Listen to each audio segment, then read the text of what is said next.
মানুষগুলো পুড়ছে কাঠের টেবিল জুড়ে। মানুষগুলো পুড়ছে কাঠের টেবিল জুড়ে।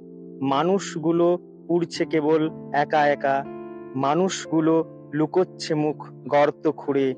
একটি পাখি ঠিক পেয়েছে নদীর দেখা। নদী কিন্তু আছেই পড়ে বনের ধারে। পাথরগুলো সেই নদীতেই দিচ্ছে চাপা, যাতে মানুষ সহজে যায় নদীর পাড়ে। এইভাবে সে এই পথটি মাপা। আরেকটি পথ আছে কেবল অনেক পথের, সঙ্গে নেহাত জট পাকিয়ে নদীর পাশে। মানুষ তাকে ভালোই বাসে। এক পা বাড়ায়, দুই পা পিছে, মানুষ পড়ে একলা মিছে শহর জুড়ে। একটি পাখি ঠিক পেয়েছে নদীর দেখা।